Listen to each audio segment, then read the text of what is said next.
Ladies and gentlemen, will you please put your hands together and welcome to the stage Tom, Jane, and Sarah.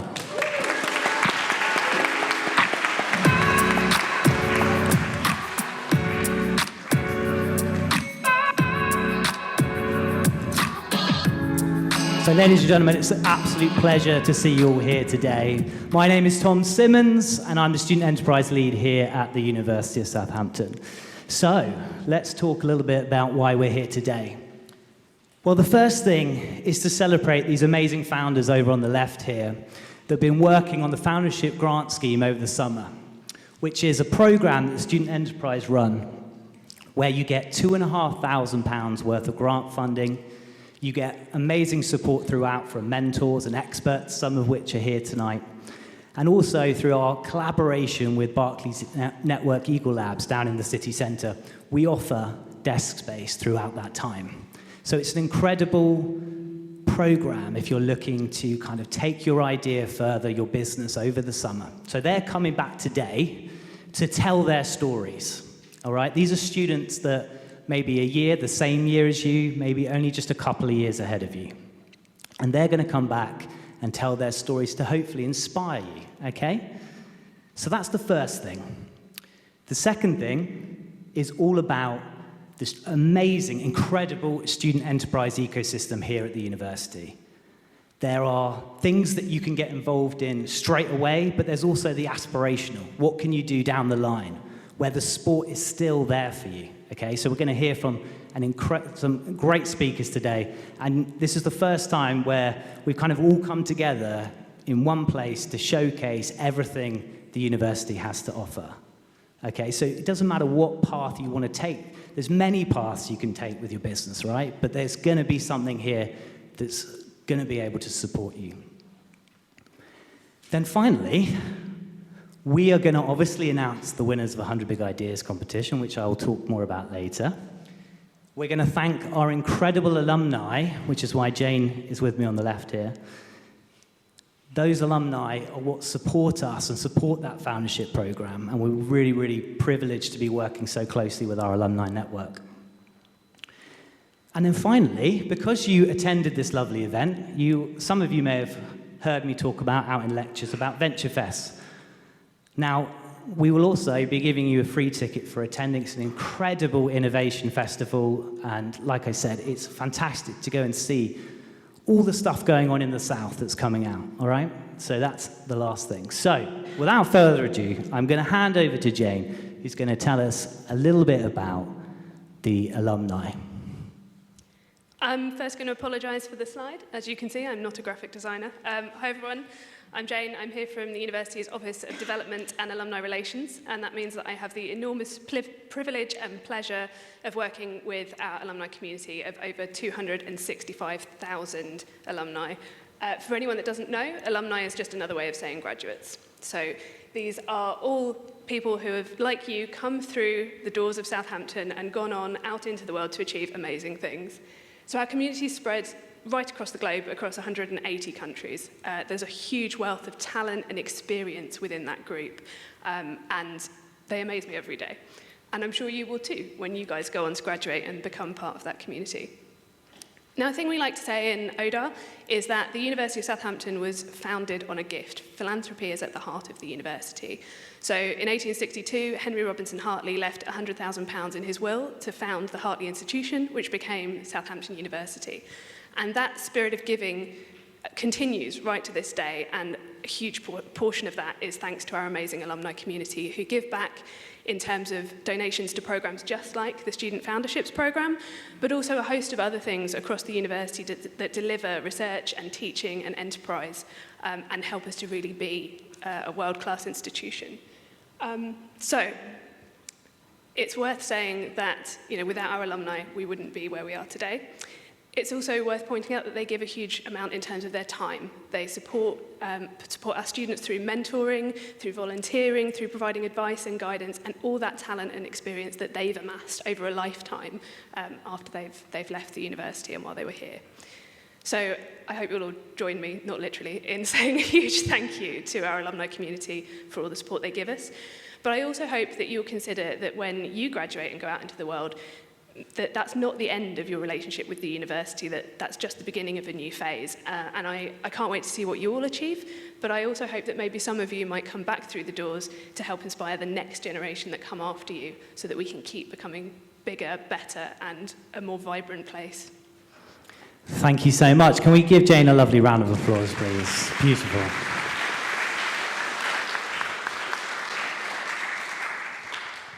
So next up, we have the lovely Sarah, who's going to kick off that ecosystem talk that I referred to earlier. So I'm going to hand over to Sarah, who's going to talk about what we do in student enterprise. Thank you, Sarah.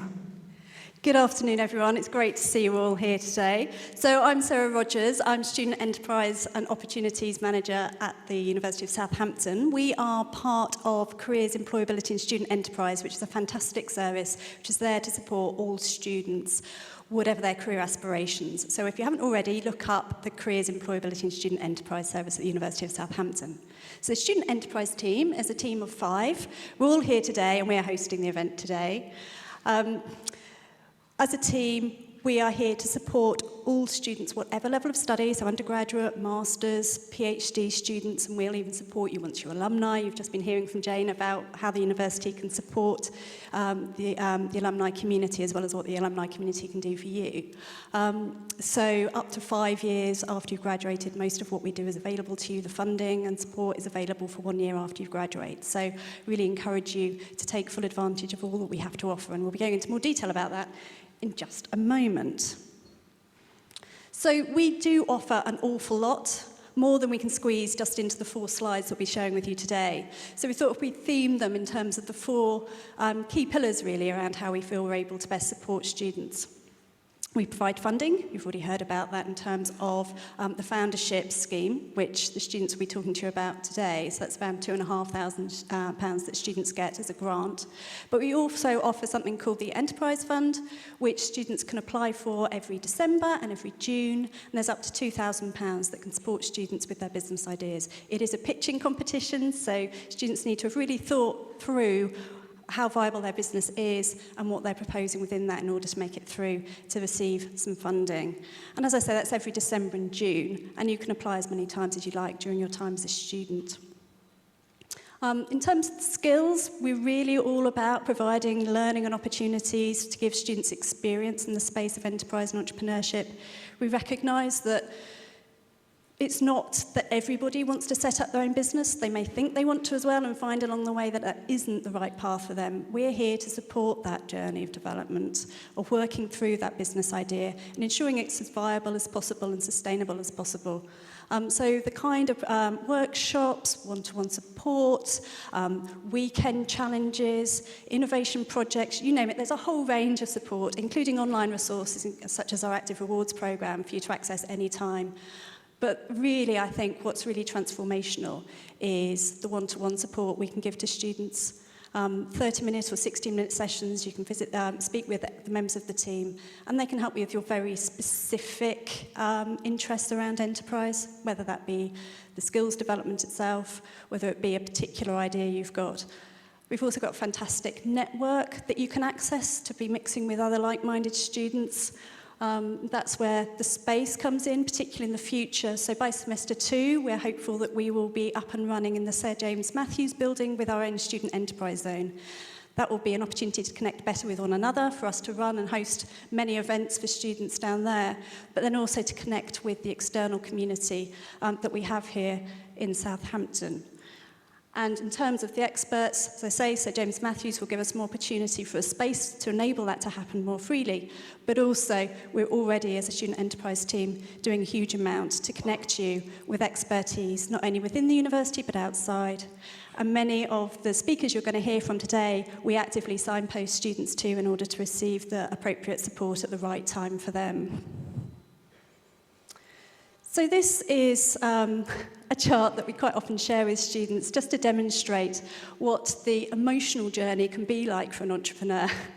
It's not the same for everybody, but it's just recognising that actually there are stages of vulnerability in that journey. We recognise that as a team, so a lot of what we do in terms of the infrastructure of support is to really try and minimise that stagnation and the potential for failure. And if anything is going wrong, we're there to help work through what the next steps could be for you so that you don't end up in this sort of pit in the middle. If you do, certainly not for very long. And success, we talk about success, but for us, I think success is just helping every student to fulfill their potential, whatever that is. So enterprise skills could enable you to just perform so much better in the job working for another company once you've left university.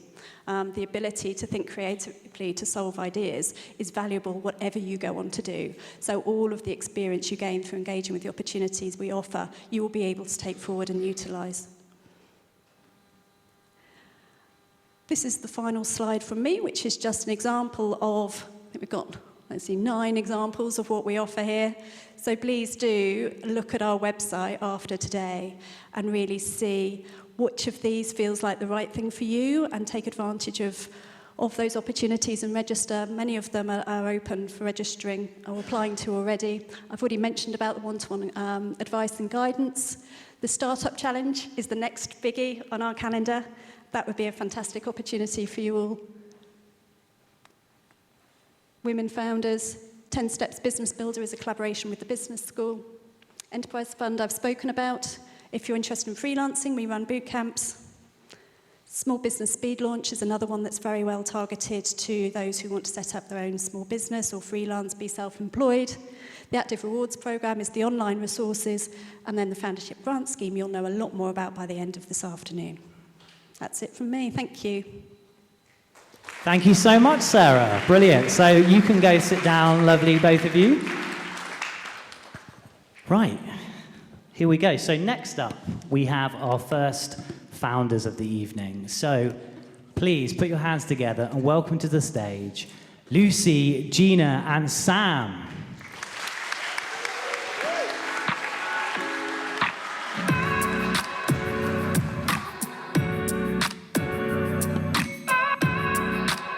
Brilliant. So what we're going to do is we're going to start with you, Lucy. And the first question I have for you is just tell this lovely audience about yourself, about your business. Let's start there. Hello, everybody. My name's Lucy Harris. I'm the co-founder of a company called NetU. It's a company I co-founded with my 2 younger sisters, and we've developed a sustainable and female-specific sports short that's going to help empower young women and women from all kind of stages of life, pubescent women, postpartum women, and menopausal women, to reduce the impact on confidence that menstrual and incontinent leaks can have in sport. So this is a picture of our short. We have a number of features here that are specific to the female requirements for sport and just to offer women that choice. We have silicone gripper technology, which is going to prevent the odd camel toe, which some women do experience a lot of the time. We have a flattering cross-cut waistband, and I kid you not, genuinely, these options aren't available. We have, most importantly, a conal recycled nylon, which is, as an oceanography MSc graduate, a really important feature of our short. Essentially, that means that our shorts are made from ghost fishing nets that are collected off the coast of Scotland. And we also have our 3-layer absorbent gusset technology that's going to prevent those leaks. Fantastic. Thank you so much. And Gina, please, it's lovely to see you. Tell us all about your business and a little bit about yourself. Hello, everyone. My name's Lucinda, but you will hear me being referred to as Gina by Tom. And other people. That's right. So I am actually a 4th-year medical student at the University of Southampton, and I founded Faith 20 Care with my mum, who's a podiatrist. Now, my vision for Faith 20 Care was that I seen a lot of my peers, especially people in the years above me, struggling with finance and not having enough funds, but having to work extra shifts with the NHS. And I thought, what if there was a way that I could remove them from that environment of stressful, the same environment that you learn, but still being in a different environment, but making money on the side. And that's how Faith 20 Care agency started. Essentially, my business is a recruitment agency, and I aim to hire medical students, nursing students, physios that are looking for part-time work. And this also made me see another gap in the market, which was the fact that a lot of healthcare assistants did not have the skills required and didn't provide the correct care that a lot of people are looking for. Thank you so much. And Sam, same question to you. So Data Revival's journey really started as part of my research in the AI section of the chemistry department at this university. And during that research, what we used to do is we used to build AI or ML systems to solve chemical problems and chemical processes out in the chemical industry. And the start of Data Revival really came when I was banging my head against a brick wall and really frustrated because the industry had so much data and so much knowledge, but it wasn't using it effectively. And when we were building these systems, we were even struggling to use it. And so I went away in my own time, evenings, weekends, and started building the software that became the core of what Data Revival is today. And that software is all about being able to extract and process and query this complex chemical knowledge in a way that we can give it back to the industry so that they can use it effectively and efficiently in today's world. I've not done this by myself. I'm really lucky to be supported by my co-founder, Professor Jeremy Frey, who's worked in this area for a long, long time and has really helped me and supported me in building Data Revival so that we can be here today. Thank you, Sam. And you can really start to see the variety of businesses that are supported here. Right, so next question, Lucy. So tell us about the journey. Kind of where did it start? Where are you today? And kind of maybe some of the points along the way. So my two sisters and I have all played netball from a young age. We played all the way from grassroots to elite level, and between us have 11 years of professional experience. During this journey, we really felt like there were a number of barriers to women playing sport, and we felt that one of those that we could definitely help with was the kit and the kit options for young women all the way through to menopausal women. Menstruation and incontinence leaks are hugely confidence inhibiting, and so that was our kind of main feature that we kind of started to base it on. And then, like I say, as an oceanography MSc graduate, definitely couldn't be littering the oceans. So that's where we kind of started. So a recycled, female-specific sports short that's going to enhance women's confidence, created for women, by women, with that insight in mind. So over the last 2 years, we started off in lockdown. Over the last 2 years, we've been developing that short with a number of different factories, from Bali to Lithuania. We've settled on Portugal. And during this process, it's been kind of a lot of that stagnation that Sarah was talking about. So like waiting for the shorts to come through, waiting for them to be transported from Scotland to Portugal and to us, and then for us to test them. So during this period, we were kind of doing some kind of bootstrapping and coaching and trying to earn money for the company, but not necessarily pushing it forward.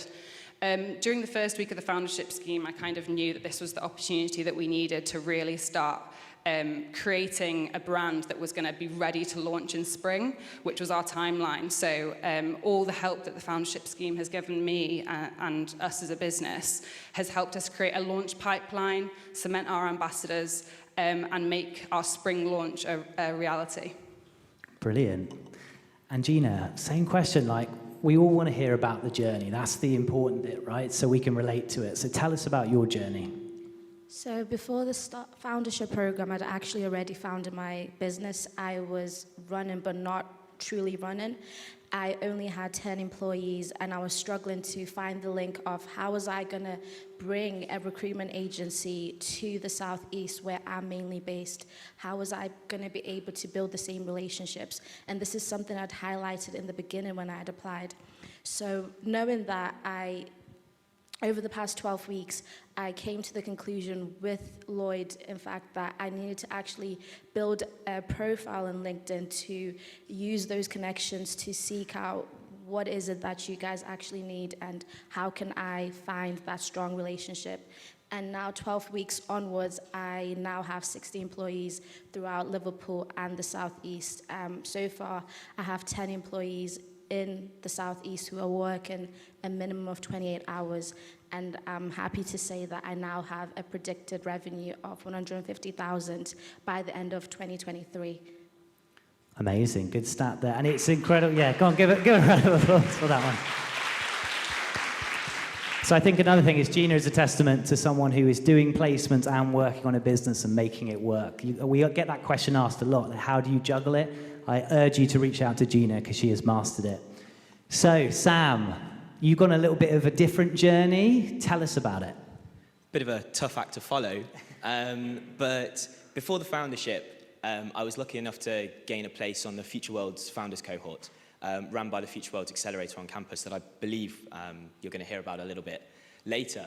And during that cohort, we really developed the idea for the business. We started to understand the market and the potential for what we could grow into.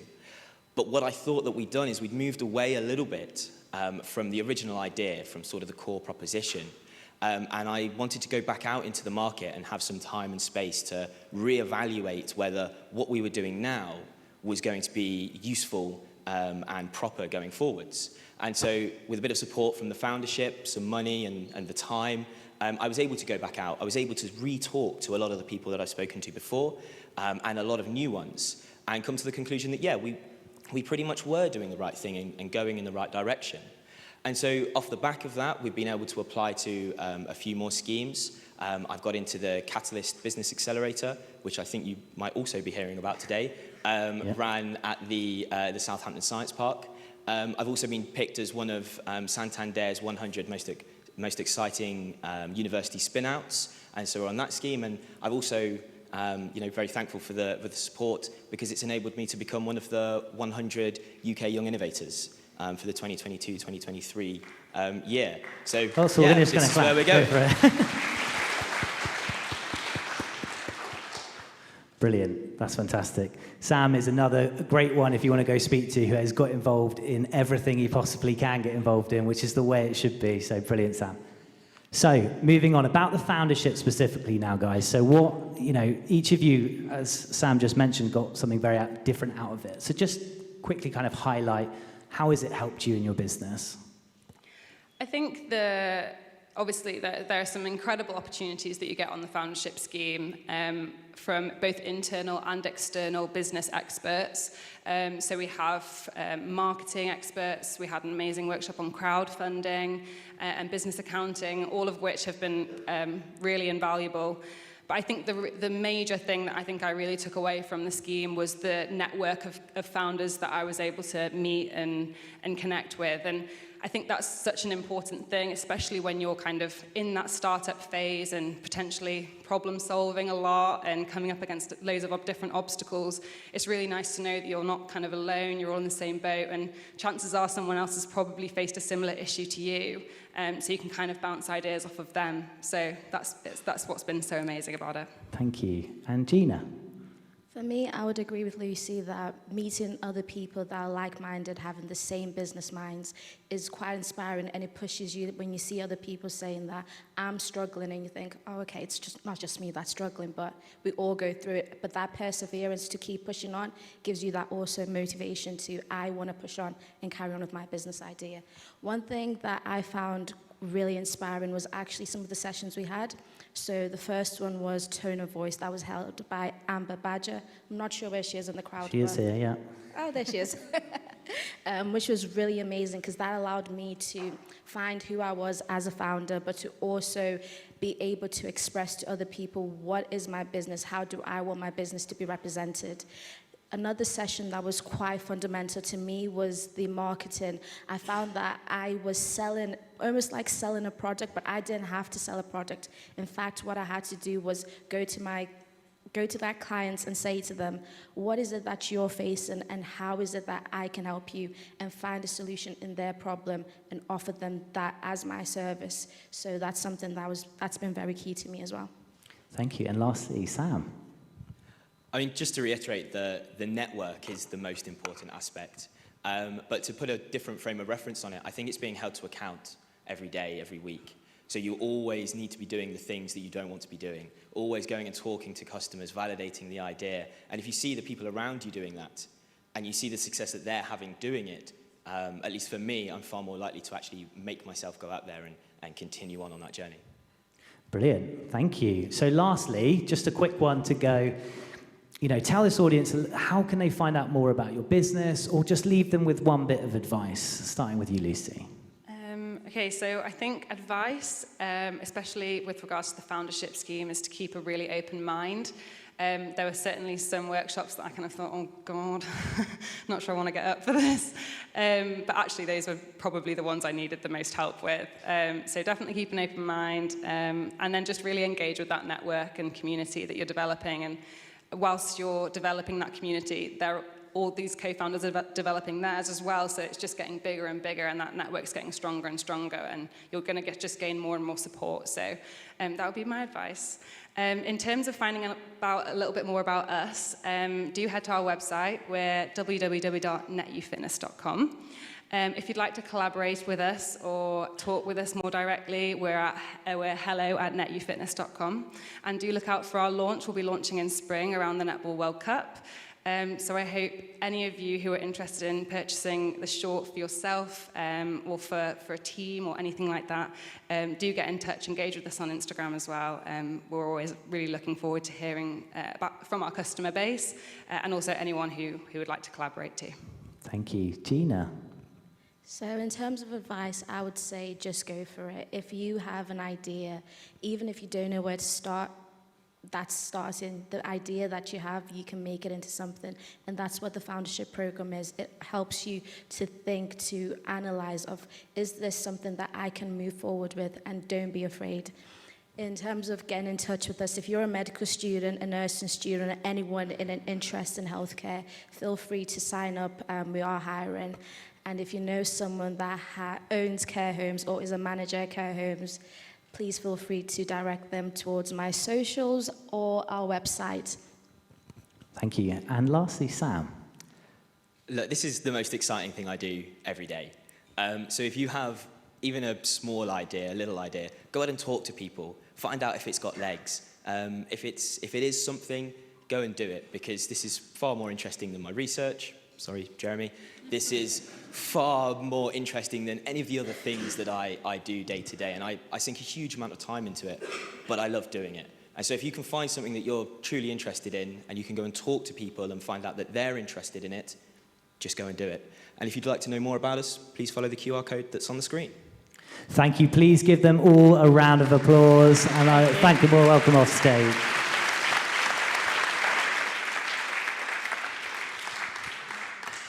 So we're going to keep things moving whilst my lovely assistant over there hands the microphones to our next three speakers. This is where, again, this is about the ecosystem, right? And these are three areas where you can get involved straight away, okay? So welcome on stage. Philip, if you go stand next to Ben,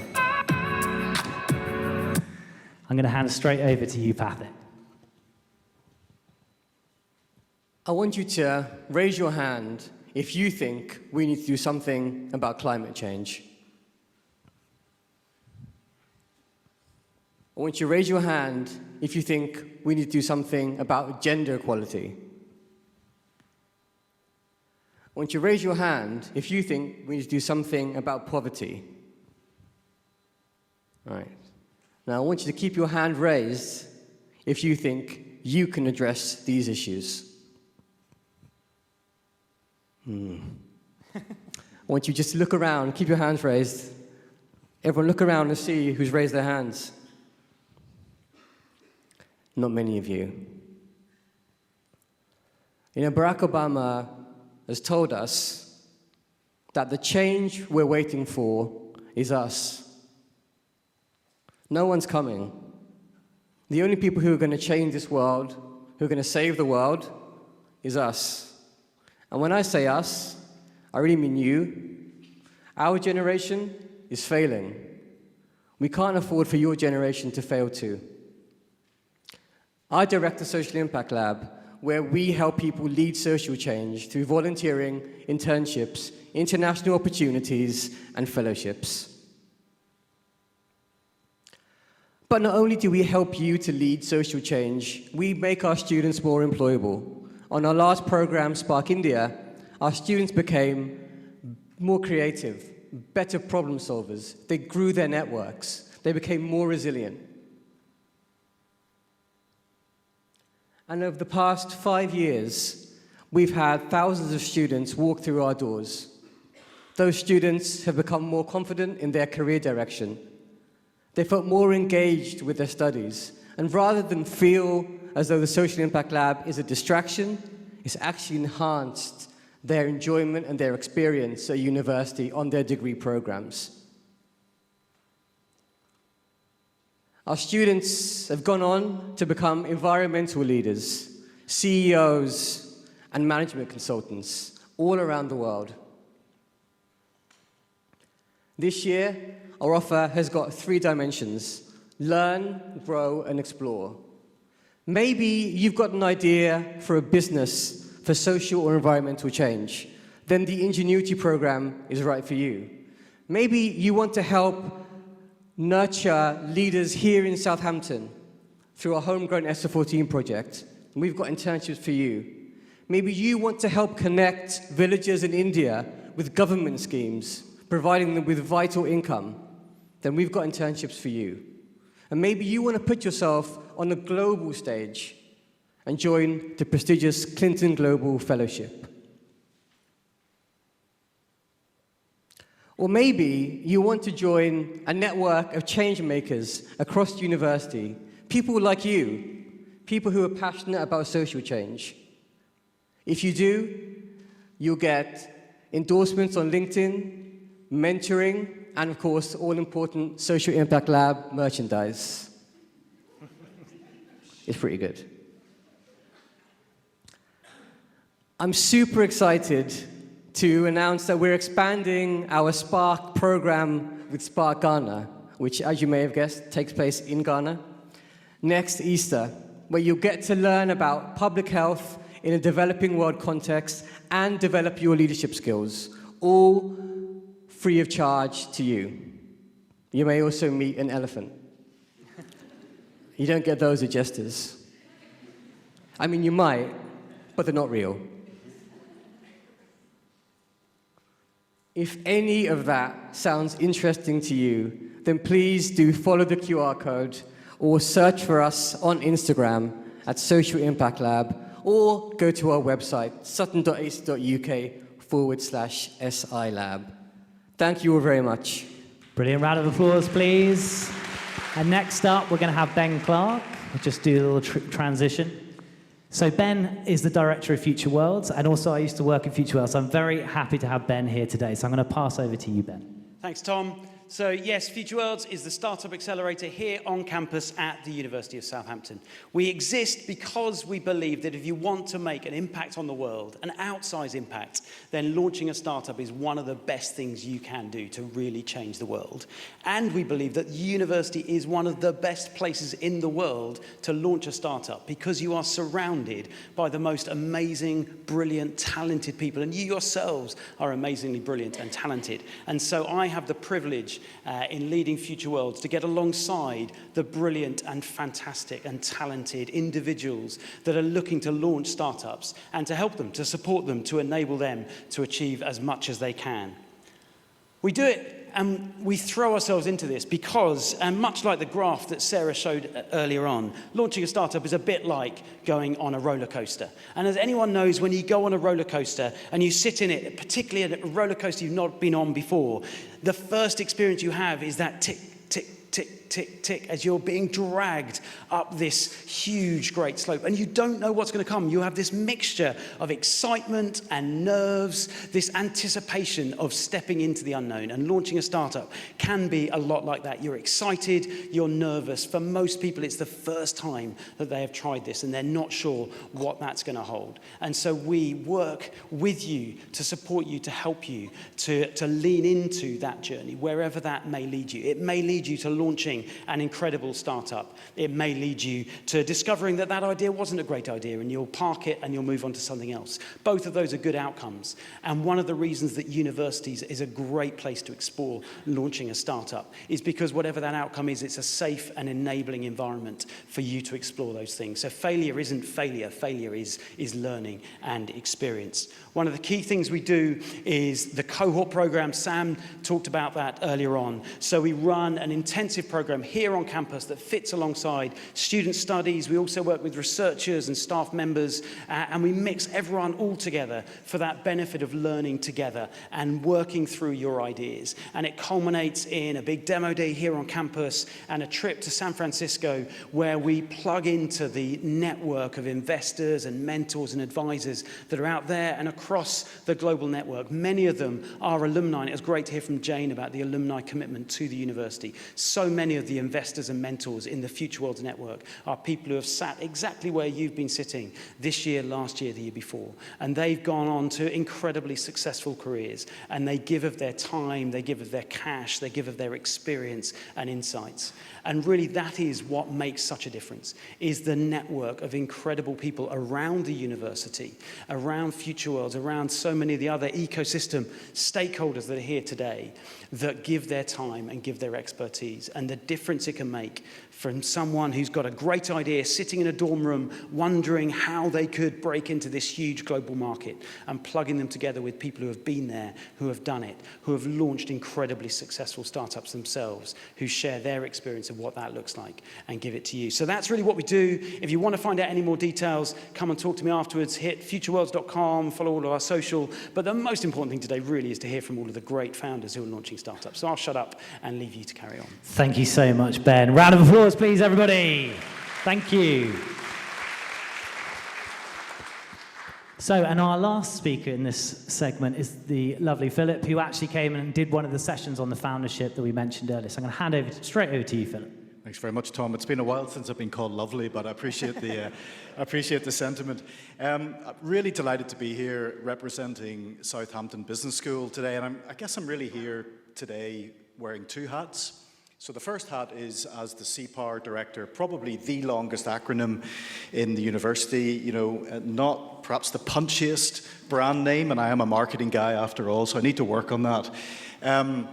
I'm also a lecturer in the Department of Digital and Data-Driven Marketing within Southampton Business School. In fact, I recognized some of the founders we heard from earlier because Lloyd had asked me to do a session over the summer, a workshop down at Barclays Eagle Labs on how small businesses and startups can leverage the marketing toolbox and toolkit to, you know, grow and develop their business. And I have to say, I really, really enjoyed the experience. I had this massive slide deck prepared, you know, kind of like my safety net. To be honest, I just kind of threw it out the window, and we ended up having a conversation about marketing and value propositions and, you know, what Gina was saying about leveraging your ambassadors and, you know, and lots and lots of things. It was just a fascinating conversation. And to be honest with you, I learned as much as they did because the feedback from where they're at, you know, practicing at the sharp end, I just really enjoyed the experience hugely.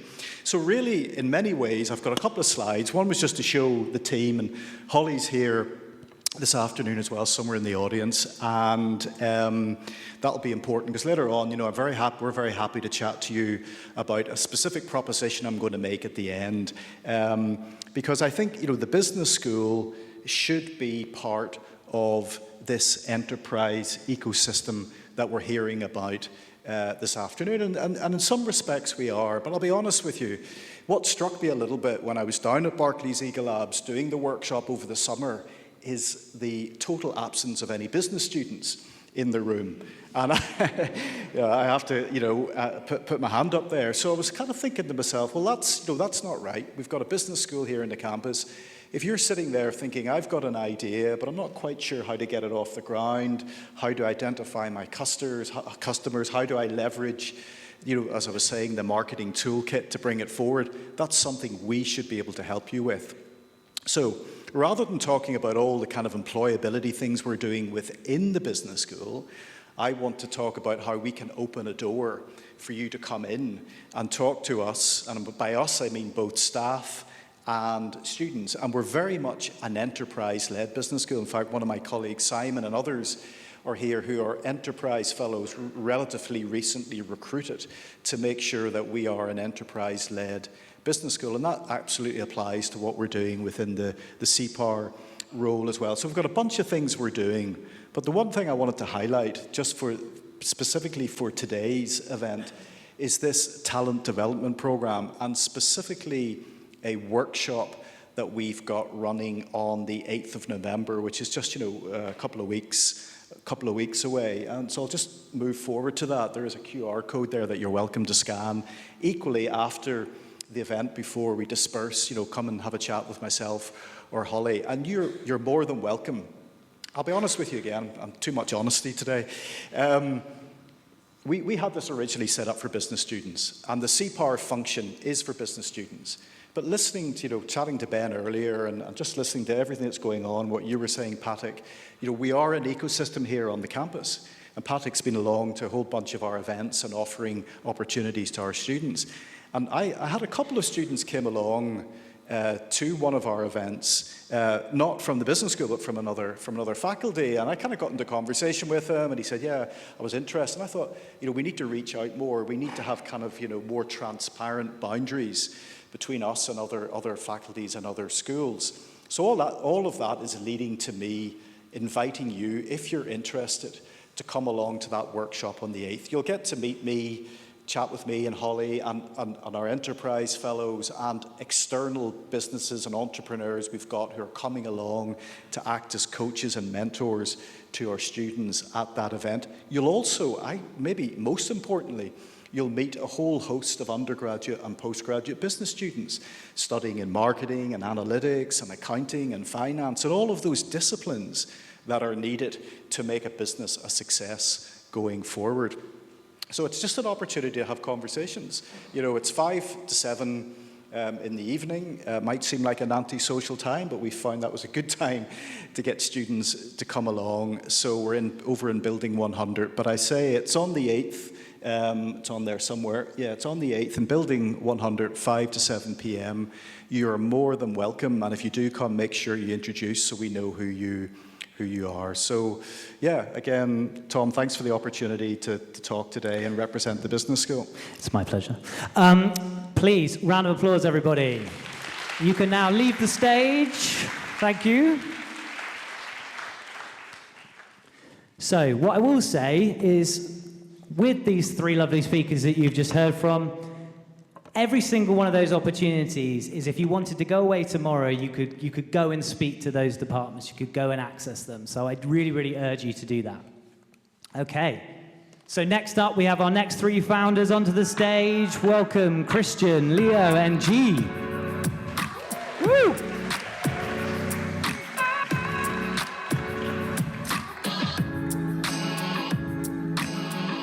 So here we go. So first question, Christian, great to see you, great to have you back. Tell us a little bit about your business. Tell us about yourself. Hi, I'm Christian. I'm the co-founder of Amrus.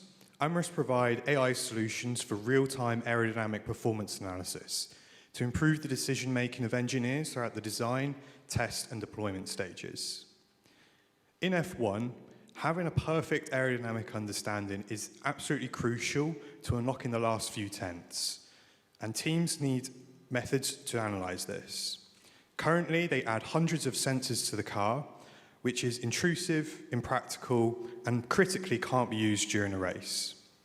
Our solution looks to combine AI and the data these teams collect to give them that insight that they require, whilst being non-intrusive, minimizing those number of additional sensors, and doing all of this in real time so that teams can make decisions during those critical moments. And problems like this aren't just faced in F1. In automotive, aerospace, and renewables, we're looking to help tackle problems like increasing the range of electric vehicles and improving the efficiency and operation of wind turbines. The team is founded by myself and Grace. We're recent graduates in aerospace and mechanical engineering, and we met on the project that founded the idea for this technology and the startup. Thank you so much. And Leo and G, tell us about you and your business. So hi everyone, I'm G. And I'm Leo. and we're the co-founder of Proterra. So at Proterra, what we do is we develop an all-in-one software so that fashion brands can calculate their carbon emissions, and then they can monitor better their sustainability strategy.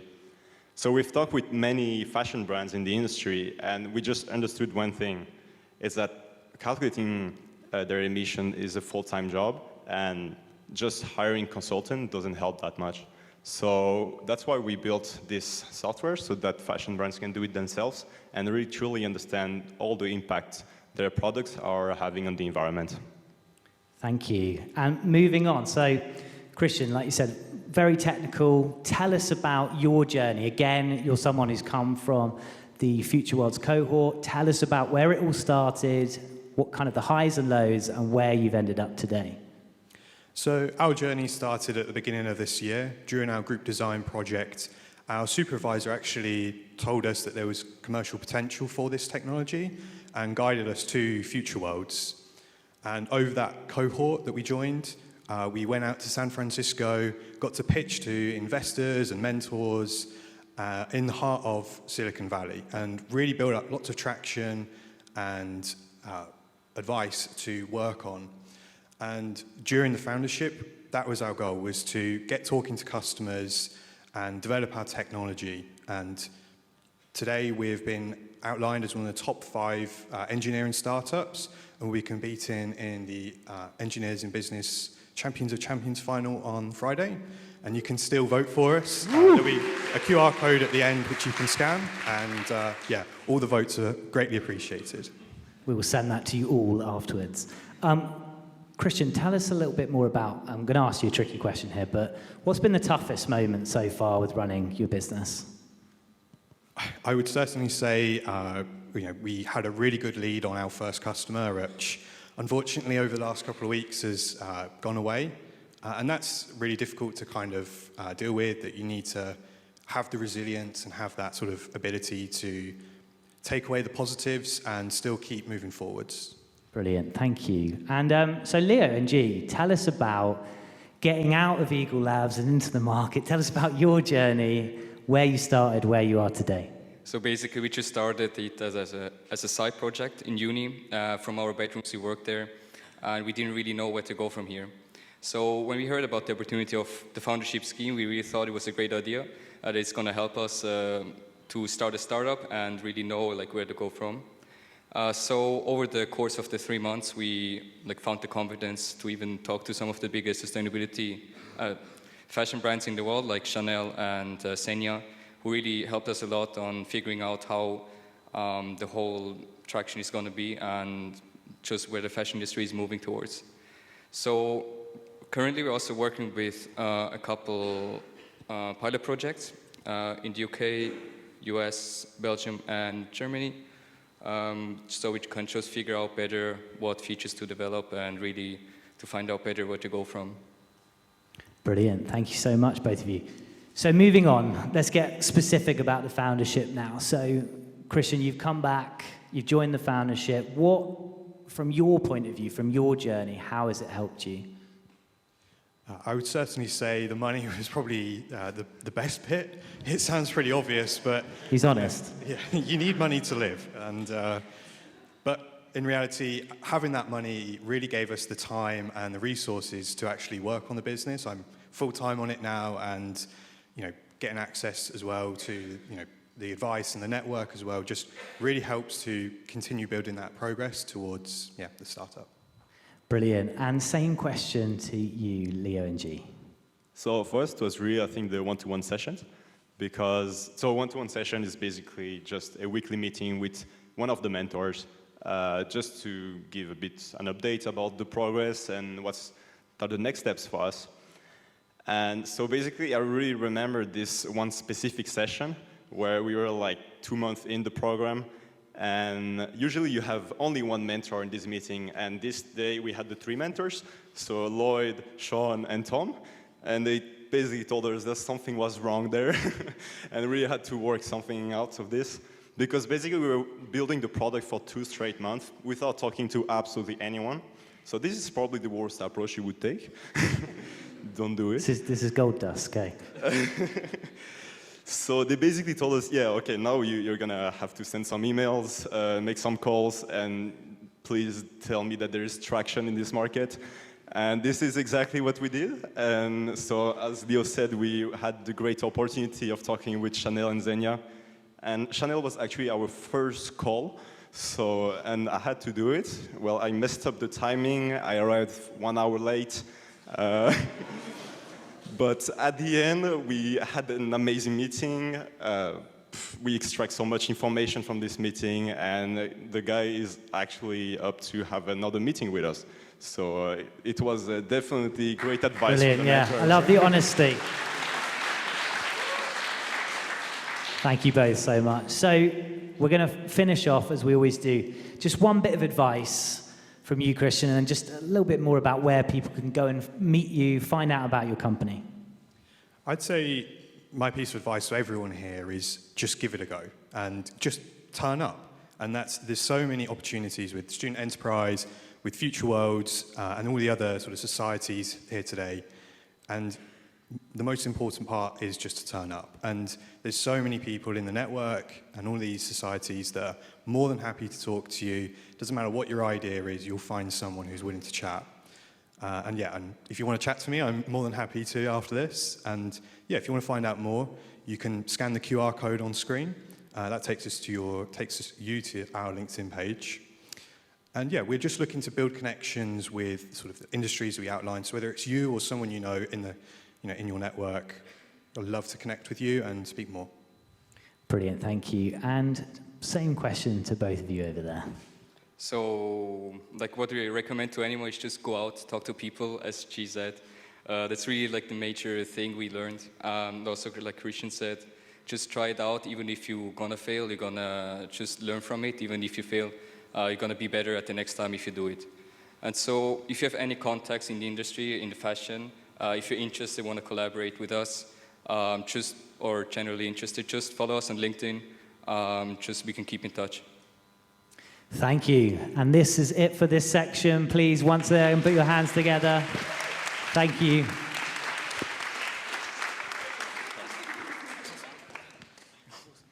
So as they transition over with the microphones, we're going to welcome on stage the lovely Jessie, Laura, and Claire.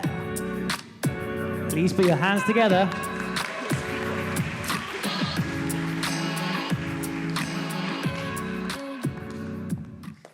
Fantastic. So starting with you, Jessie, and you, Laura, tell us about Journally. Tell us about yourselves as well, more importantly.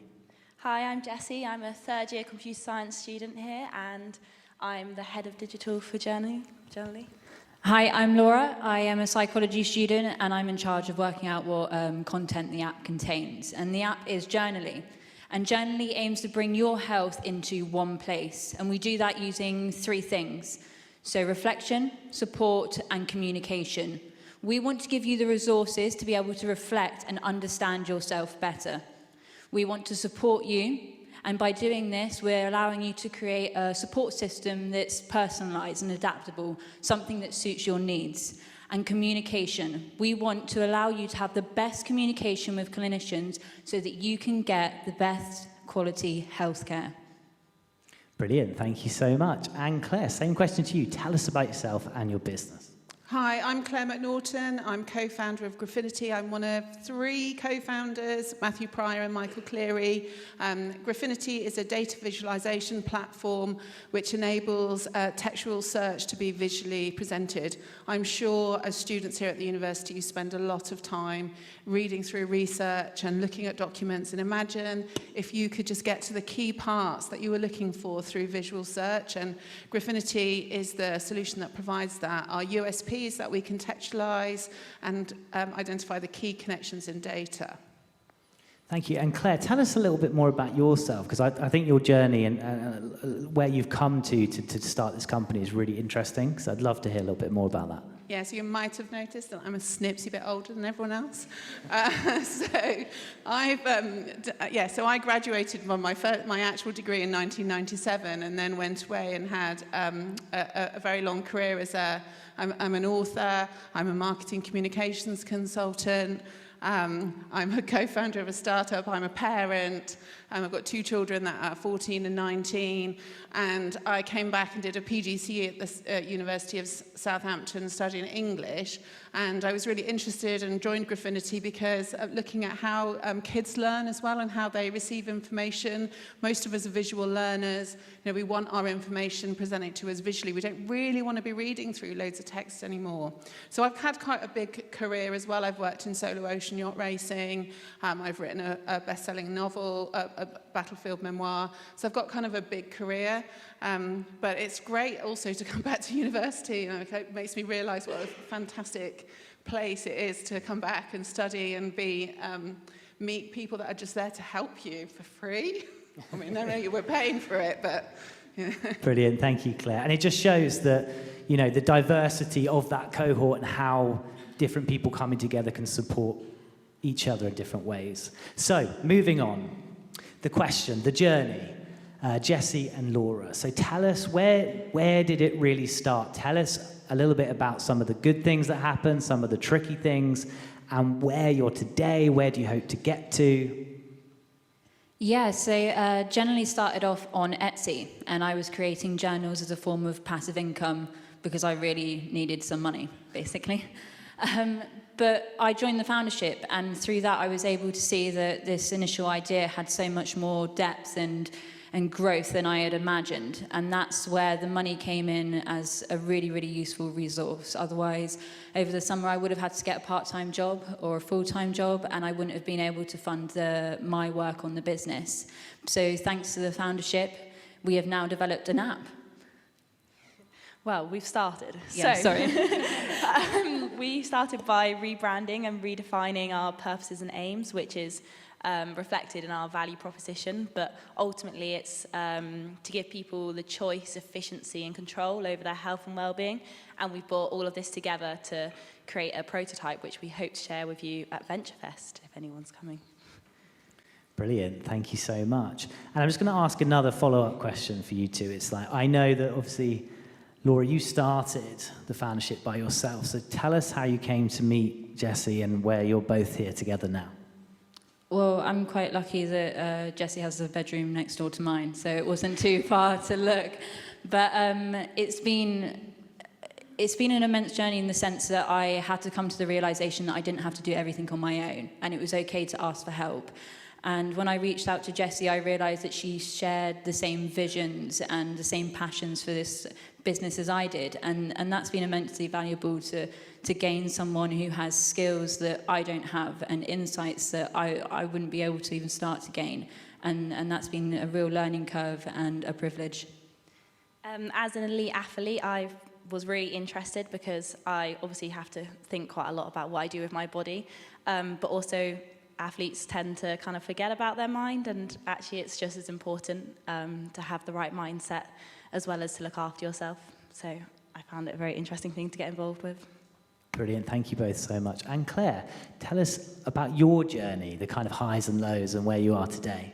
Well, Graffinity was, again, lucky enough to be on the Future Worlds cohort this year, and it was really useful for us because whilst all of us, Michael, Matthew and I, had all worked a long time in business, what we hadn't worked in was startups. And whilst we had this great idea and we had a proof of concept, what we didn't really know was how to execute that or how to reach out to people or what were the challenges that we were facing. So one of the obstacles that Graffinity has is that it could potentially be a platform for everyone, but 3 people working from home with limited resources, like bootstrapping this business, you know, we weren't able to, we needed to like micro down into our markets. We needed to find a market that we could target first of all.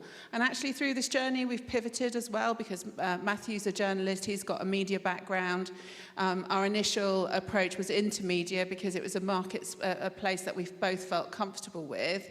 And then we went to San Francisco where we met a guy who, so apparently, don't know if you know this, but there are people that run the internet and they use these software protocols called request for comments. And so we met a software engineer who's like, oh my God, Graffinity would be really great for that. So then we went away and thought, yeah, we could maybe make money from that. So we went away and we started looking at requests for comments. And then also one of the feedback we've had from people is like, oh, I'm dyslexic. I think actually you said that to me as well when you first, I'd love this. So now we're looking at neurodiversity and how we can go into the neurodiverse market and help them first of all.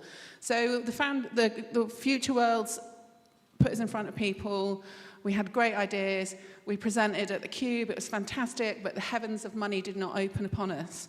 And so at the end of it, we had this fantastic momentum. And what the foundership did was it gave us some time and some money to be able to deliver, like just to focus on some of the contacts we'd made at the Future Worlds demo day. So we had some interest from an investor who's a Southwest investor, and I was able to go and have conversations with him, and he introduced me to some funding opportunities. And also we've worked with a guy called Steve McAvoy, who is on the Innovate grant funding system, and he's supporting us through some grant applications. But I'm a mum, you know, I know you could possibly work out of your parents' bedrooms, but I have to like provide for my family. So having some money, that meant that I could continue the momentum of Future Worlds was fantastic for us. Brilliant, thank you very much. And then we move on to the foundership specifically, and I think Claire's just touched on a bit of that. But for you, Jessie and Laura, how did it help you? Well, the money was great, but apart from the money, it gave us such an insight. It gave us the resources and the knowledge to really focus in on our vision. And there's also another element of it. So having access to other people's stories, that was something that was so inspiring, and it really, really gave us hope for our own. And one of those was with, at the bottom, Mitchell and Stones. They built their business from the ground up, and that's where I started. And so that was something to really focus on, that other people have done it before me and they have been immensely successful, so why can't I? And having access to all of the wonderful people as part of this community has been invaluable. Thank you so much. And same question to you, Claire. I mean, I think even if you're a startup with co-founders, it's quite a lonely journey. And one of the great benefits of the foundership scheme and the Future Worlds Accelerator is that you're not alone. And you've got people that you can exchange ideas with, people that will lift you up, people that you can lift up, people that you can give some of your knowledge to. You know, you can exchange knowledge as well. You get access to mentors. If you're stuck on a problem, you can go to this plethora of people that will just help you. You know, they just, I've got this issue. Oh, right, yeah, you need to do this, or have you considered this, or have you considered that? And it's great to just have this whole network of people that are there to help you grow. That's brilliant, thank you. And we're going to finish off with maybe a bit of advice, maybe where this audience can find out more about your business. Yes, on the advice side, I have two things. The first would be that every morning that you get up, make your bed. And it sounds really stupid, but that's what I started to do, and it gave me this sense of achievement before I'd even walked out of my bedroom. And it gave me the confidence to work on my business more. And the second bit is, don't ever underestimate yourself. I come from humble beginnings, and now I'm on the way to creating an app, and that to me is something that I never envisioned for myself, being the first person in my family ever to go to university. So never, ever underestimate what you can achieve. On top of that, we'd like you to just close your minds for a minute and just have a think about your health. Have a think about your mind and your body. How are they? Are you looking after them? If you're struggling to answer this question, then it might be a good idea to give us a follow, and you can see what we can offer you. Just a little insight is we'll be posting progress on our app, daily tips, challenges, and all sorts that you can get involved with. Equally, if you're interested in investing or your business would like some support in the workplace, then please reach out to us on LinkedIn. Brilliant, thank you. And finally, Claire. Okay, so I don't want to sound like your mum, but the thing about university is it just creates so many opportunities for you. And having graduated again in 1997 and come back and then gone out into business and I was freelance for years on my own, so I'm used to going in and trying to make money out of nothing.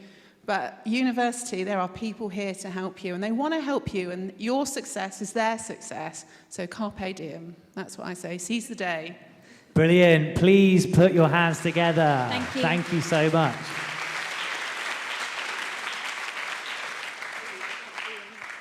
And as we do the next transition, so the next three speakers we have are going to speak about some more of the aspirational stuff, just to really illustrate that the support continues, okay? So this is what we've got next. So they're just going to come onto the stage now. Hopefully they've all got a microphone. Cool. So first up, we have Di, who's going to talk about research and innovation services. I'm going to hand straight over. Hi, nice to meet you all. I'm Di Galpin. I'm Director of Enterprise and Knowledge Exchange in Research and Innovation Services. Can I start by saying I'm humbled, because today I think we've seen some great presentations from really, really talented student founders, and the ecosystem that wraps around innovation here at Southampton is brilliant. And that's hopefully a little bit about what I will talk about a bit more. So Research and Innovation Services, you might think, oh, well, what do they do?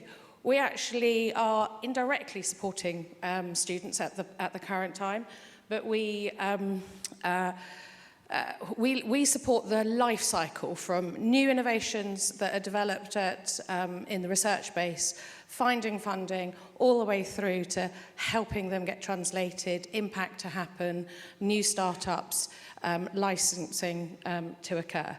So within Research and Innovation Services, we're separated into kind of teams, but we've got professional expertise and some real knowledge, and some of those do come and volunteer at various events and networks for students. I'm not going to talk to the slides. So very broadly, those are the teams. On the left, the far side, is the teams that really support on enterprise and innovation, and within that we've got IP specialists, we've got legal specialists, we've got business acceleration and incubation specialists, who I will pass on to in a moment. But what we're really passionate about is helping innovation happen, whether or not that's from the research base or even the student base. So for students, you go, oh, what has RIS ever done for us? Well, we actually collaborate with many of the ecosystem that you've already heard about, Future Worlds, Social Impact Lab. We collaborate, and the careers and student enterprise team. We help invest, so we have small pots of money, so we contribute some of the investments, so hopefully they can do more of the great stuff with you. We support attendance at innovation festivals in the local region, because we think regionally it's really important that we're an anchor institution, that we're encouraging innovation to happen here. You've heard about VentureFest. I've put the ticket code there. So please, your free ticket, anyone here can go and register. We'll send it to you as well, don't worry. Oh, my goodness. So, yeah, if we run out, I'll just have to make sure they give us more tickets. But use the code. It's a really great festival at the Aegeus Bowl on the 17th of November, so would really highly encourage you to go. Because you won't only see some of the great, I think there's a few founders here that will be going there, but you will see other universities, but you will see companies, not just the ones that have generated from within the partner universities in the region. But we absolutely, the other things that we do is we support the development of relationships with businesses, and we hope to bring them in to give opportunities, not only for collaboration on research, but also for students, and for students to get internships and placements. We do manage intellectual property, so we've got specialties there, and we manage IP portfolios, but we also support in navigating waivers around IP for students where it's needed. And more importantly, we provide bid support for doctoral training or the follow-on PhD studentships and sponsorships. So even if you're interested in innovation, your journey doesn't have to finish when you leave the university or you graduate. You could continue your studies and actually get a deeper technical knowledge to develop it further.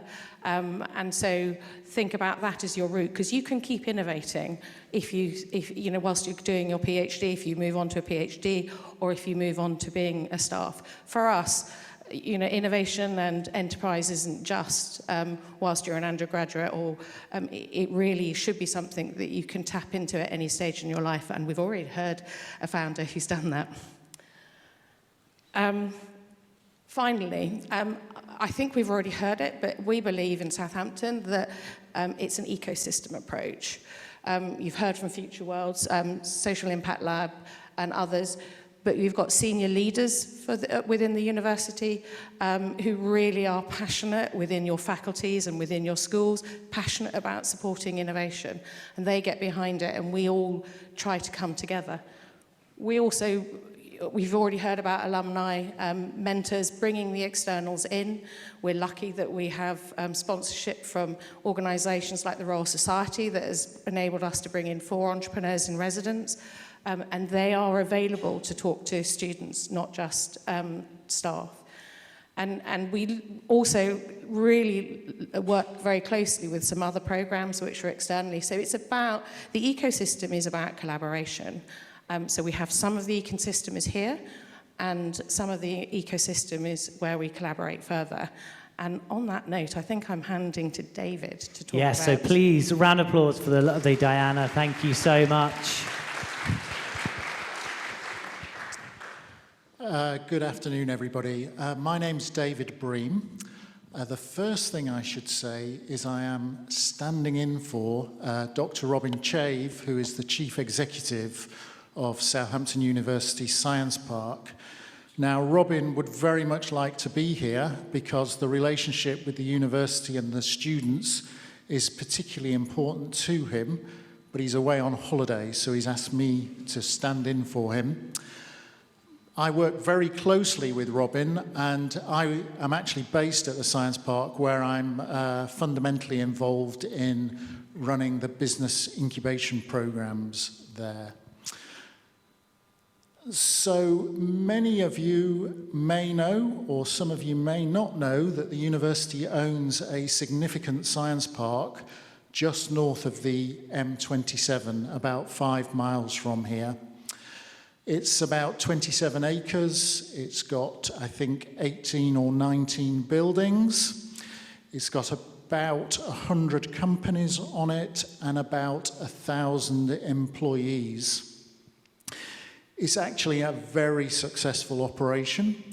The science park is nearly always full. Now, full for a science park means 90+% occupancy. And the science park generates a healthy profit every year, which it gifts back to the university. So it's making a significant contribution to the ecosystem here. The science park is actually a beautiful place. It's very green, lots of trees, really nice buildings, very well appointed buildings, lots of lovely meeting rooms. So it's a lovely place to work. But ultimately, it is not about the physical environment. What it is about is the community there. And we have a very, very vibrant community of entrepreneurs who don't just go to their office, walk in, close the door, and work there all day. They engage with the community, work with one another, and help each other to succeed. And it is by reference one to another and learning from each other's experience that I think a lot of the success from the Science Park comes. The bit I wanted to just spend a moment talking about is the incubation programs that I fundamentally oversee, so I'm going to talk about that next.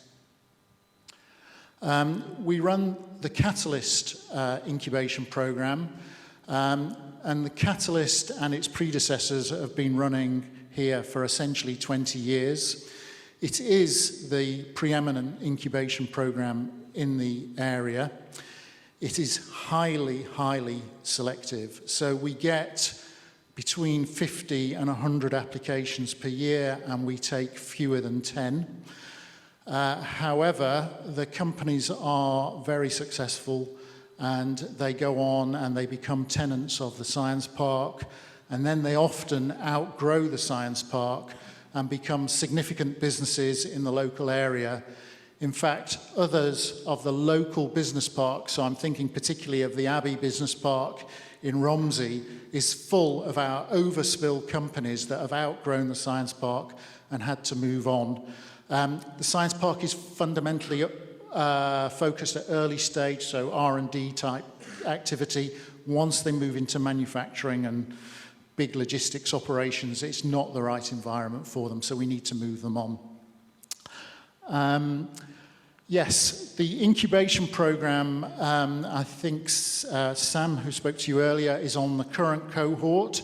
I think I can't go into it in any depth, but what I will say is that our ethos is to keep things very, very simple. We do not overcomplicate business. We really focus on the fundamentals, and we force companies through a grinder, really, to focus on exactly what the value is that they're delivering to customers and how they're going to deliver that value. And it works. The success rate of the companies is very high, and I shall give you an example in a moment. It's free. We calculate the value of participation in the programme is about £15,000.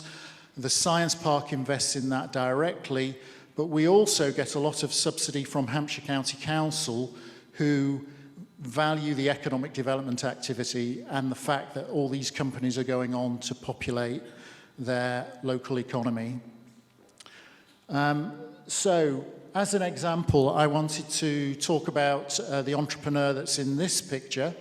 He started in the university. He was a PhD and a postdoc in biological sciences.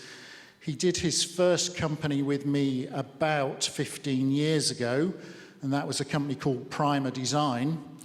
And with microscopic levels of investment, so I'm talking numbers of pounds that would buy you a small car, we turned that company into a hundreds of million pounds flotation on the London Stock Exchange.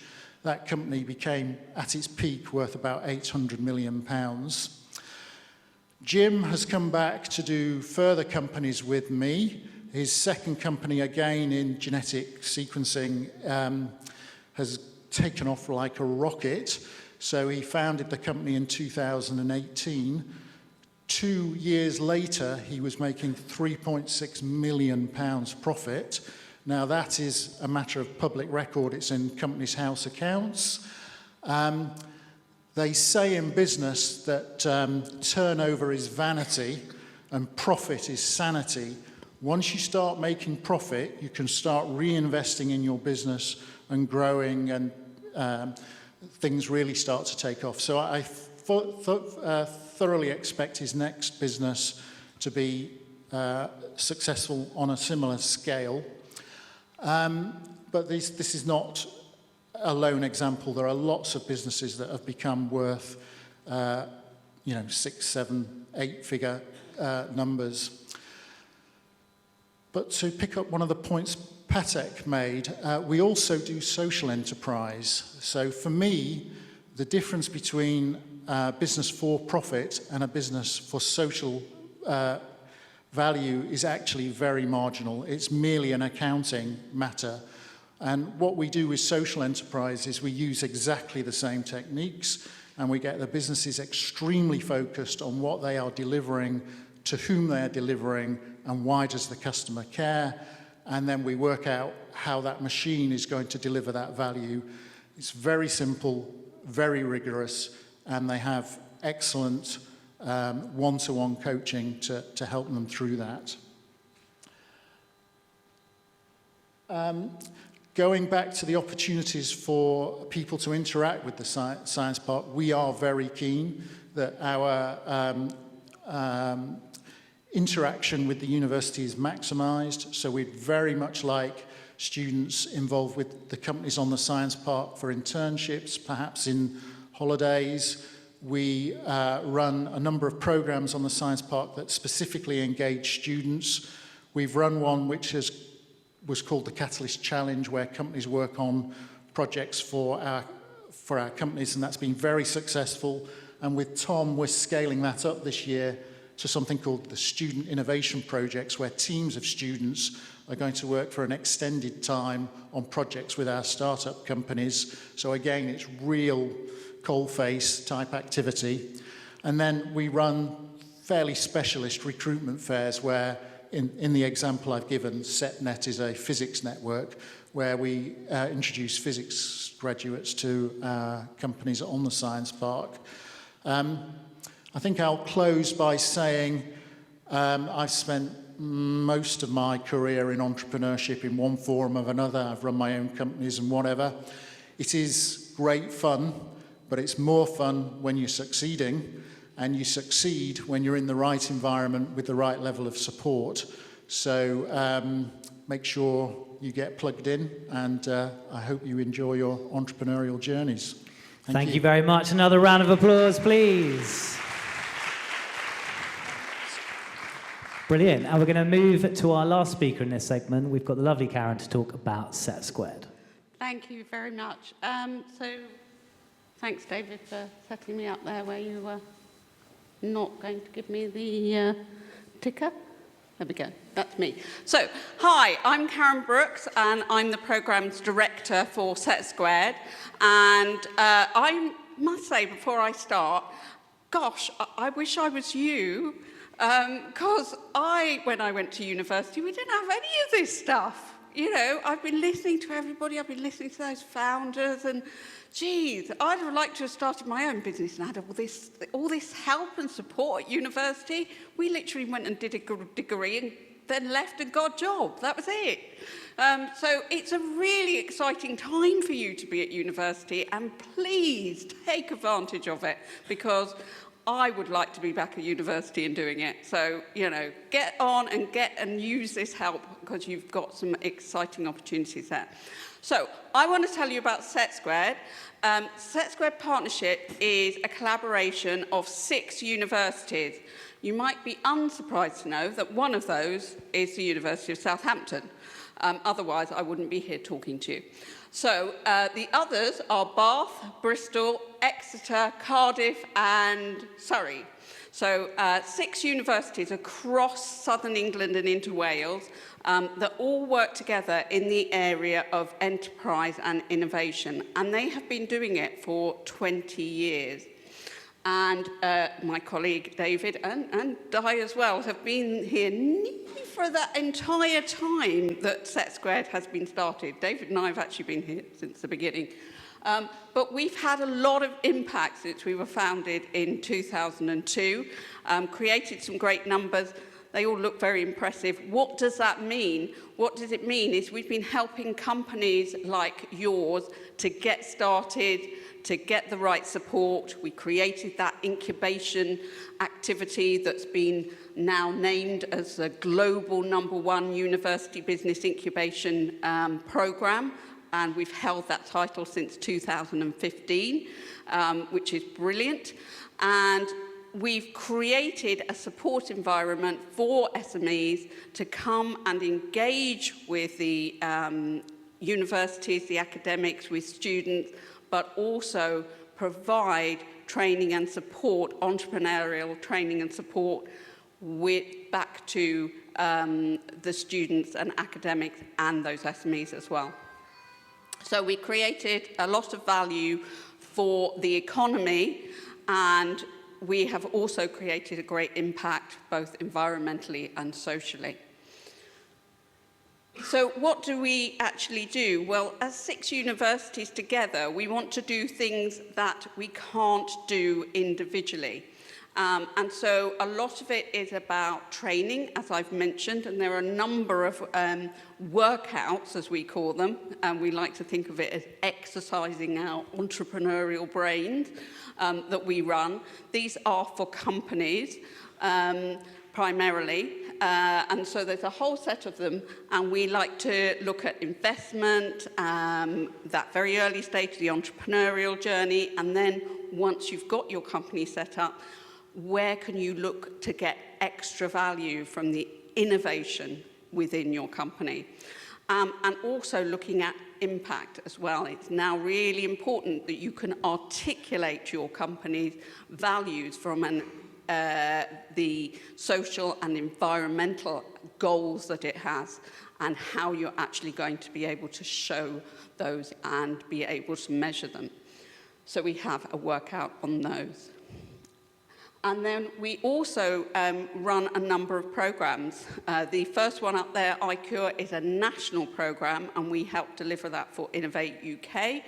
And we provide training and support for early career academics to take their idea and look at the market and see where the market potential is for their research.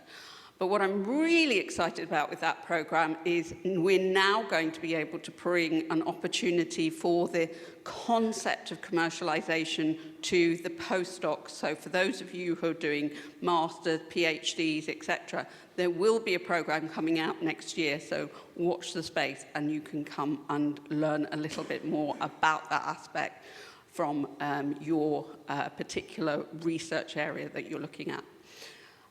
We have the Business Acceleration, which is the Catalyst program that David has talked about. And as I said, it's award-winning, so it's definitely top-notch. We've got the Scale-Up program, which is once you've started, and we've got companies, actually started up and growing, we then help them to grow further and scale their businesses. And we do that a lot by connecting back to the R&D base of the universities. And finally, we have a very solid investment program. We have around 7,000 investors on our investment book. And so those investors, we help to get, excuse me, I'm going croaky. We help to get those companies that we're working with, and it's about 800 at any one time, through to the investor community to get them invested to be able to grow. Which brings me on to my, I don't know why that one's there, my final slide, which is, I mentioned Set Squared is 20 years old this year, which is a fantastic achievement to get 6 universities to continue to work together over 20 years and to deliver such great value.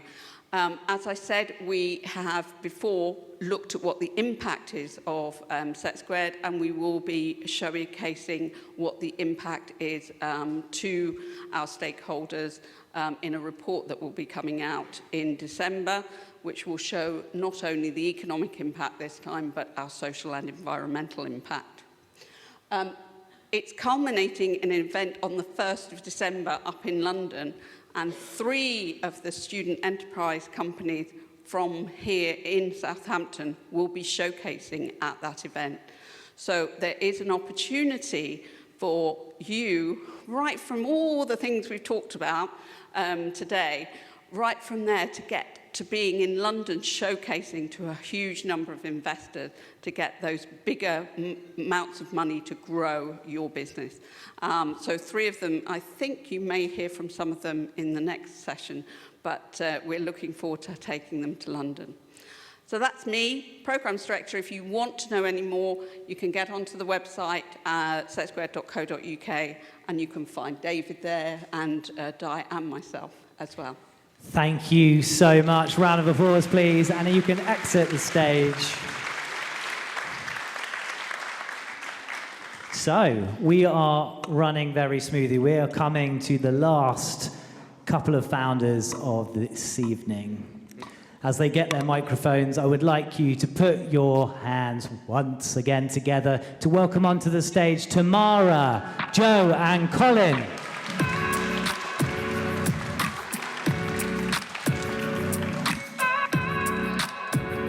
So, Tamara, my first question, as always, please tell us a little bit about yourself and your business.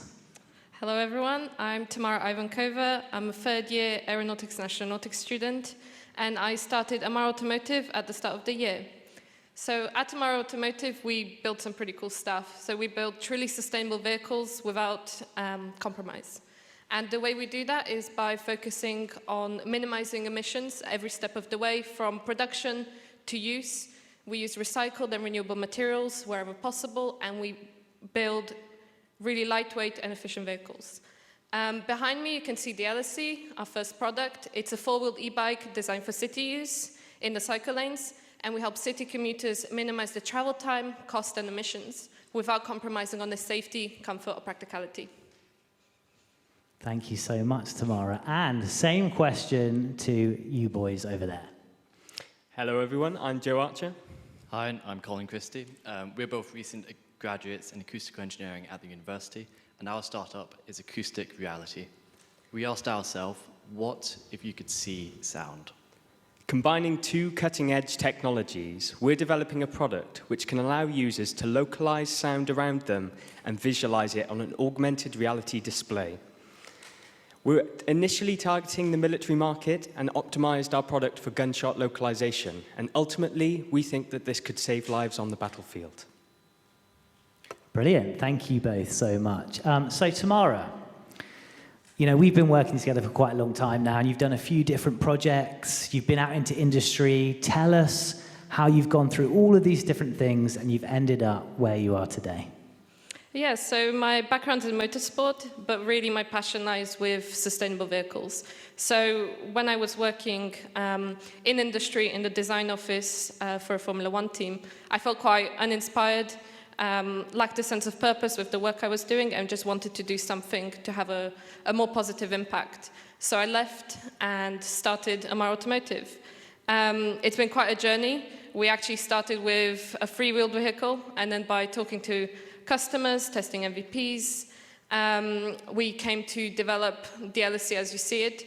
So when we got to the start of the foundership, we had a validated concept of what the vehicle should look like. We had a plan on how to progress from there.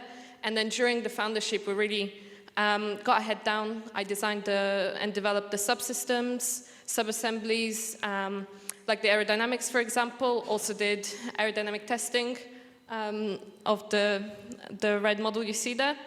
And yeah, really just used that time to do as much as we could, but also to develop the business side a bit. So we incorporated, which was really exciting, found our suppliers, and really developed our tone of voice. So just maximize the opportunities we got there. Brilliant, thank you. And same question to both of you. Yeah, so at the beginning of the foundership, we had just graduated from university, and some of the ideas and some of the technology for our product originated as part of a group design project at the university during our master's year. And we knew there was the opportunity there to potentially start a business and to explore the commercial viability, and the foundership enabled us to start that journey and really understand what we needed to do in order to start the business. And coming towards and finishing, going through the foundership, and at the end, we're now on the Catalyst program at the University of Southampton Science Park, and we've submitted various grant applications and also have really started that key engagement with potential customers at the military. So I'm going to ask a follow-up question. I'm going to pick you, Joe, for this one. So tell us about, like, you know, you've graduated, you're onto the foundership, and then you've gone from there onto the Catalyst program. What's been like the biggest highlight so far? I think the biggest highlight is kind of, as you saw on that graph right at the start, we're on this massive peak at the moment of all the excitement. And I think just the thrill of finding kind of the initial steps, going through to actually getting some traction, and then people actually telling us that our idea is worth exploring. I think that's the real thrill that we're experiencing at the moment. And moving on to these bigger steps now where we're making a really solid foundation, those are the key things that I think are really invaluable that we've had through kind of the last 12 weeks. Brilliant. And they're both too modest to say, but yeah, they're also one of the set squared moving on. I think they'll find out maybe. But where we're going to go next is with you, Tamara, and we're going to talk about the foundership itself and how it's helped you in your business. Yeah, so the foundership was great. I mean, getting the funding took a lot of stress off, allowed me to work full-time. So whenever I wasn't at the workshop building things, I was at Eagle Labs, which was great. It was a really, it's so motivating to work in a space with other founders, other businesses, and actually to be able to share the highs and the lows. But also having the expert sessions was super useful in accelerating some of the business aspects and actually getting a plan, a strategy to get to market quickly. I'm going to ask you another follow-up question because I've seen you at Eagle Labs pretty much every day since the beginning. So tell us more about the space itself and how that's helped you. Yeah, it's been brilliant just to have somewhere 24/7. I mean, I probably overstayed my welcome a bit. Sorry, Mark. To just be there and work, and yeah, just to be in an environment where if you're struggling with something, you can get up, walk like 5 meters, find someone and be like, how did you do this when you were at this stage of your business? So that was massively useful. Brilliant. And Colin and Joe, foundership, how has it helped you? I think the biggest impact for us was that coming out of uni, we didn't have any money at all. And we, as you might be able to tell, I'm from Wales, Colin's from Scotland. We're not really local. We couldn't really stick around. So the funding that we had from the foundership allowed us to, set up base here together. And we cycled into the Eagle Labs pretty much every day. I mean, we know Tamara was there a lot longer than us. She's there until the crack of dawn. But I mean, it was really great to have that space to go in and be productive and get some work done. And then on top of that as well, the one-to-one mentorship with the team has been a real experience to actually get insight from other people who maybe, as we're both technically minded, some things crept up on us that maybe we didn't know how to handle. And the skills that we developed were invaluable. Thank you so much. And then my final question then, as we come to the end of all of our founders today, and we will be moving on to the 100 Big Ideas. But Tamara, leave us with a bit of advice and a bit more about how people can find out about your company. So a lot of people have already said, just if you have an idea, just go for it. But I'm going to add on to that and say, don't just go, don't work on it on your own. Like, utilize the amount of support you have at university and actually try and get it done whilst you still have some time at the university to receive all of this support. Make the most of Student Enterprise, Future Worlds, all of the people who presented here today. So yeah, just don't go at it alone. And then just final words on Amara Automotive. So if you like sustainable transport, if you like what you've seen today, please check us out at amaraautomotive.com and register interest for your chance to test drive the LSE. If you are within the transport industry, particularly in production and sustainable construction, then please feel free to get in touch with me directly, either from my website or Tamara Ivankova at LinkedIn. And I forgot to mention, I'm also a finalist in the Engineers in Business competition, so please vote for Amara Automotive. There we go. I'm going to add, the University of Southampton is the only university that has 2 students in the final 10. So, and we're going to finish with Colin and Joe, who's going to tell us a little bit about their advice to you all and about where you can find out more. So I think I just want to add to what Tamara said, and I think it's been iterated through all the founders who've been up tonight. I think that this foundership scheme has been a real experience for every one of us, and it's been totally unique to everyone who's been on it. But even if you've got an idea and you want to, as Sam said, see if it's got legs, or you just want to push the boat out, or if you haven't got an idea and you're passionate about being an entrepreneur, then get involved with what these guys are doing and any of the network. And I believe that you could make something of whatever you come up with. Yeah, and finally, I'd like to add, if you're interested in what we're doing at Acoustic Reality or want to get involved or maybe know some contacts that could be of use to us, please give us a follow on LinkedIn, follow this QR code, or email us directly at info@acousticreality.co.uk. Thanks. Brilliant. A round of applause, please, and while you leave the stage. So I'm going to invite Sarah to join me back up on stage, and this is the moment you've all been waiting for, some of you. So just from a show of hands, could you put your hands up if you entered the 100 Big Ideas competition? Quite a few of you. Well, I stood here a year ago, and we actually smashed all records with the number of applications, and I was standing up here a year ago going, yeah, me and my team, we did it. And I thought we did really good, really high numbers. This year, we doubled those numbers.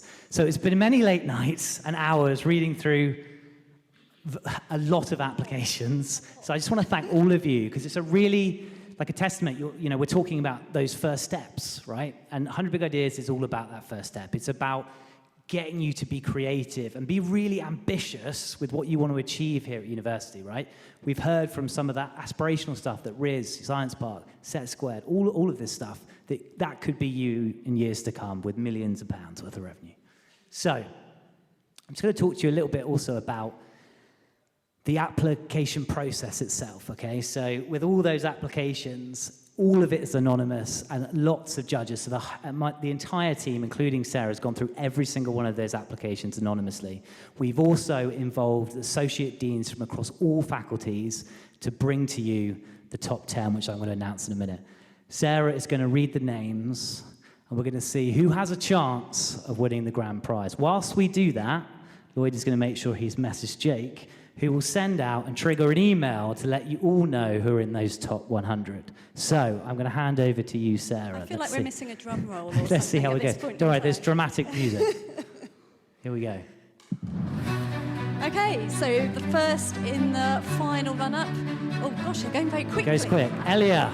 Just read. Just read the names. Devon. Okay, Devon Lewis from Biological Sciences. We've got Heidi Wheatley from Environmental Science. Yeah, round of applause, everyone. Come on, clap. We've got Raghav Kumar from Public Health. Francesca Whitfield from Medicine. Chinmay Ingel. Keep the applause going, guys. Gabby Come on. Lavinia from Philosophy and Politics. Thomas Carew from Chemistry. And Irini Katiri from Computer Science. Fantastic. So, and the winner is, I'd like you to just keep a sustained applause, right? So start it now. Here we go. And the winner is... Raghav Kumar from Public Health. Congratulations, congratulations. Stay in your seats. So what I will say is come and see us at the end and we will talk to you. And that brings us nicely to the end. Nearly to time. So I'm going to finish with just a couple of final words, and that is basically there is clearly so much going on. There's some incredible founders, incredible stories. So I urge you, you know, a lot of you have taken that first step. But come and see the Student Enterprise team. So it doesn't matter whatever path you want to take. If you're a freelancer, you want to do a scalable startup, you want to do a side hustle, social enterprise, it doesn't matter what it is, you can come talk to the Student Enterprise team and we can help you along that journey. Sarah. Yeah, just to add, if you are an international or EU student on a student visa, just be aware there are restrictions around that visa to the extent to which you can actually start a business while you're a student. But there's plenty you can be getting involved in and we can support you through all of that. Yeah, I think Tom's just asked me just to say a final couple of words. We are over time, so I will keep it short. But I think, well, I hope you aren't too overwhelmed by how much we've shared with you this afternoon. There is a huge amount available, which I think has come through from what everybody's had to say. So really do take advantage of that ecosystem that we've got here. We in the Student Enterprise team are here to help you navigate all that there is to offer and help find your way through. All of you are automatically on our newsletter mailing, so you'll hear about opportunities not just within what we do as a Student Enterprise team, but across the whole of the ecosystem. So do rest assured, if you're on that mailing list, you won't miss out on hearing about anything that's available to you. I think the place to finish really is on the wonderful founders we've heard from this afternoon. Hearing your stories has been absolutely phenomenal. Most of these students I haven't heard from since they applied right at the beginning to be on the foundership. So for me to hear how far you've come is really, really, I mean, Karen used the word humbling. I think that's absolutely right. When we started the foundership scheme, I don't know, we're on fourth run of it. We called it the internship scheme initially. That was just year one. And then it became the foundership scheme the next couple of years. And when it started, it was really about recognising that what students needed was time just to really crack on with their ideas. That's remained a theme now, I know, and the funding helps with that. But what's really advanced in the last few years is the level of support throughout the summer that the students are given.